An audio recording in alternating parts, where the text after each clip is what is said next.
Intern চিকিৎসকদের কর্মবিরতির আরও খবর জানাতে চট্টগ্রাম থেকে সরাসরি যুক্ত হচ্ছেন সহকর্মী সাইফুল মাহমুদ এবং খুলনা থেকে যুক্ত হবেন আরেক সহকর্মী SM মনিরুজ্জামান। প্রথমেই যাব চট্টগ্রামের সাইফুল মাহমুদের কাছে।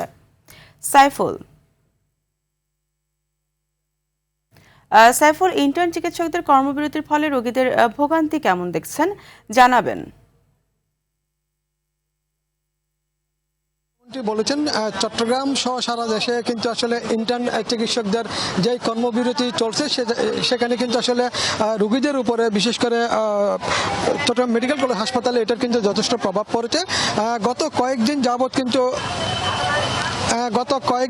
কিন্তু আসলে দেখা যাচ্ছে দেখি ইন্টার্ন চিকিৎসকরা চট্টগ্রাম মেডিকেল কলেজ হাসপাতালের সামনে প্রধান ফটকের সামনে কিন্তু তারা মানববন্ধন ও বিক্ষোভ মিছিল করেছিল।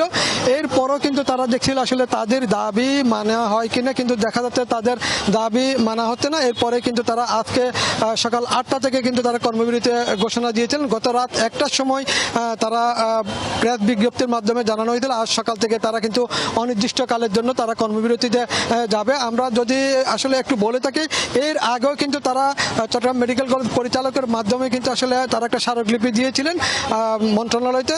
তারা চেয়েছিলেন আসলে কর্মবিরতি না করে তারা তাদের দাবিগুলি যাতে যথাযথভাবে পূরণ হয়। তাদের দাবিগুলো যখন আসলে পূরণ হয়নি তখন তারা আসলে কর্মবিরতিতে যেতে বাধ্য হয়েছেন এবং এটার প্রভাব পড়েছে কিন্তু চট্টগ্রাম মেডিকেল কলেজ হাসপাতালের চিকিৎসার উপরে। আমরা অনেক চিকিৎসকের সাথে কথা বললাম, তারা বললো আসলে এই মুহূর্তে কিন্তু আসলে ইন্টার্নি চিকিৎসকরা যত আসলে চিকিৎসা দিচ্ছে না, সেই জন্য কিন্তু আসলে যারা প্রফেসর রয়েছেন এবং ডাক্তার রয়েছে তাদেরকে আসলে পরিশ্রম করতে হচ্ছে এবং অনেক রোগী রয়েছেন যারা আসলে এইখানে না পেরে হয়তো বিভিন্ন বেসরকারি হাসপাতালগুলোতে যাচ্ছেন। তবে যারা রোগী রয়েছেন তারা চাচ্ছেন সবাই দ্রুত সময়ের মধ্যে যাতে এটা কিন্তু আসলে একটা সমাধান হয় এবং কবে নাগাদ আসলে এটির সমাধান হবে সেটিও বোঝা যাচ্ছে না। তবে ইন্টার্ন চিকিৎসকরা জানিয়েছেন যতদিন পর্যন্ত এটা সমস্যার সমাধান হবে না ততদিন পর্যন্ত কিন্তু এটা তাদের এই ধর্মঘট তারা চালিয়ে যাবেন। তবে আগামীকালও তারা কিন্তু এই ধর্মঘট চালাবেন বলে তারা জানিয়েছেন।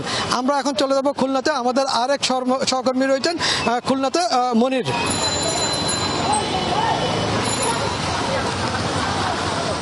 যেমনটা বলছিলেন, সারা দেশের মতো খুলনা মেডিকেল কলেজ হাসপাতালেও কিন্তু এই মুহূর্তে ইন্টার্ন চিকিৎসকরা কর্মবিরতি পালন করছে। তাদের এই কর্মবিরতি পালন কিন্তু দেশের অন্যান্য জেলায় যে সকল মেডিকেল কলেজ রয়েছে সেই একই সঙ্গে তারা কেন্দ্রীয় ঘোষিত 6 দফা দাবি আদায়ের লক্ষ্যে তারা এই কর্মবিরতি পালন করছে, যার ফলে কিন্তু বিপাকে পড়েছেন সাধারণ রোগীরা যারা এই খুলনা মেডিকেল কলেজ হাসপাতালে চিকিৎসা নিতে এসেছেন। আমি কথা বলেছি অনেক রোগীর স্বজনদের সাথে, তারা যে কথাটি বলেছেন যে সকাল থেকে অনেক রোগীর স্বজন বলেছেন এখন পর্যন্ত কোনো ডাক্তার তাদের সেবা দিতে আসেনি এবং কয়েকজন বলেছেন যে একজন ডাক্তার এসেছিলেন, খোঁজখবর নিয়েছেন, এভাবে কিন্তু তারা যথেষ্ট সেবা পাচ্ছে না বলে তারা জানিয়ে গেছেন। অনেক আপনারা জানেন যে খুলনা মেডিকেল কলেজ হাসপাতালটি কিন্তু সব সময় 2000 থেকে 2200 রোগী ভর্তি থাকে, যার ফলে কিন্তু এই জায়গার বারান্দাও কিন্তু দাঁড়ানোর জায়গা থাকে না।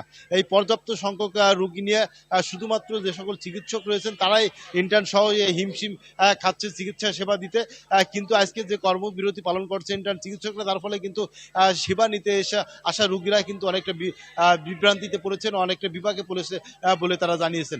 সব মিলিয়ে রোগীর স্বজনরা যে কথাটি বলেছেন যে তারা একটি সুষ্ঠু সমাধান চান, অন্ততপক্ষে ডাক্তাররা যেন কর্মবিরতি পালন না করে অন্য কোনোভাবে আন্দোলনে যান, অন্য কোনোভাবে তাদের দাবি আদায় করেন। এবং সেই সঙ্গে রোগীর স্বজনরা আরেকটি কথা বলেছেন, সরকার যেন তাদের দাবি যদি মেনে নেওয়া সম্ভব হয়, সরকার তাদের দাবি মেনে নিয়ে অনতিবিলম্বে যেন চিকিৎসকরা তাদের কাজে যোগদান করেন, এমনটাই কিন্তু রোগীর স্বজনরা প্রত্যাশা করেছেন। ফারিয়া, এই ছিল খুলনা মেডিকেল কলেজ হাসপাতাল থেকে ইন্টার্ন চিকিৎসকদের কর্মবিরতির সর্বশেষ তথ্য। ফারিয়া, আপনাদের দুজনকে ধন্যবাদ।